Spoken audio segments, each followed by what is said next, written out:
Hello दोस्तों कहानी को पूरा सुनिएगा और अगर कहानी अच्छी लगे तो लाइक कीजिएगा।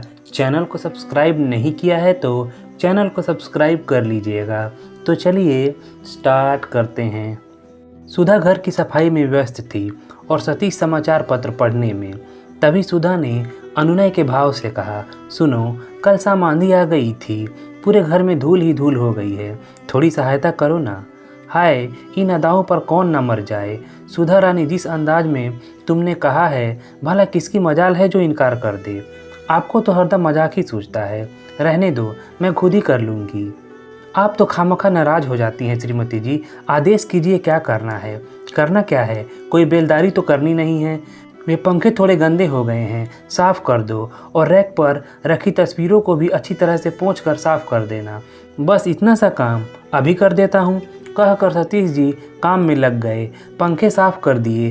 अब तस्वीरों की बारी थी। मेरी और सुधा की तस्वीर साफ़ करने के बाद माँ की तस्वीर सामने आई। मैं अपलक देखता रह गया। अभी भी ममत तो झलक रहा था तस्वीर से। सतीश की आंख नम हो गई यह देखकर। सुधा जी ने कहा, तस्वीरें मैं साफ़ कर दूंगी, आप नहा धो लो, तब तक मैं नाश्ता तैयार करती हूँ। सतीश ने उसका हाथ पकड़ लिया। तुम मेरे पास बैठो सुधा, नाश्ता बाद में बना लेना। सुधा उनके पास बैठ गई। सतीश बोलने लगा, जानती हो सुधा, माँ कितना प्यार करती थी मुझसे। एक पल भी आंखों से ओझल नहीं होने देती थी मुझे। मैं कक्षा 11 तक गांव के स्कूल में ही पढ़ा, फिर शहर चला गया। सतीश की आवाज़ लड़खड़ा गई थी। सांसों को संयत कर कहने लगा, माँ के प्राण बसते थे मुझ में। जब भी मैं गांव जाता उसमें जान सी आ जाती थी। रोज़ रोज़ कुछ न कुछ नया बना कर खिलाती थी।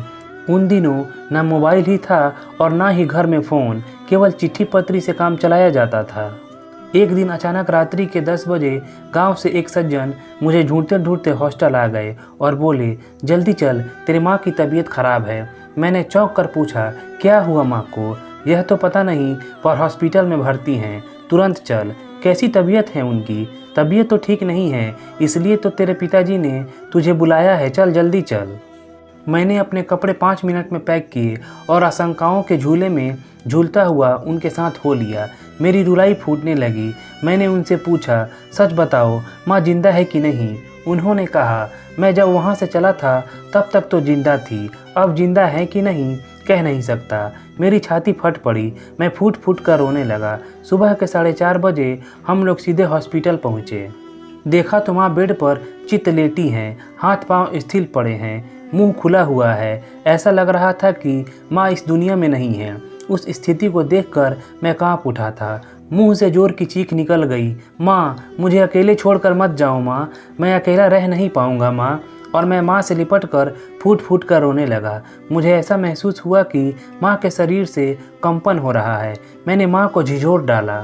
अचानक माँ के मुँह से निकला, सतीश, माँ, बेटा। और मैंने माँ को बाहों में जकड़ लिया।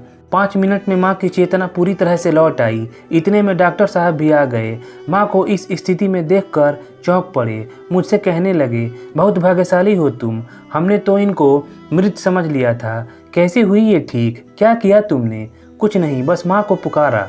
शायद मेरी आवाज़ सुनकर उनमें चेतना का संचार होने लगा। डॉक्टर बोले, अविश्वसनीय घटना घटित हुई है यह। मैंने अपनी ज़िंदगी में ऐसा कभी नहीं देखा। मैंने थोड़ी देर पूर्व ही तुम्हारी माँ को मृत घोषित कर दिया था। सतीश रोते रोते बोला, डॉक्टर साहब, वह मरती कैसे? उनके प्राण तो मुझ में बसे थे। मुझे देखे बगैर तो वह मर भी नहीं सकती थी।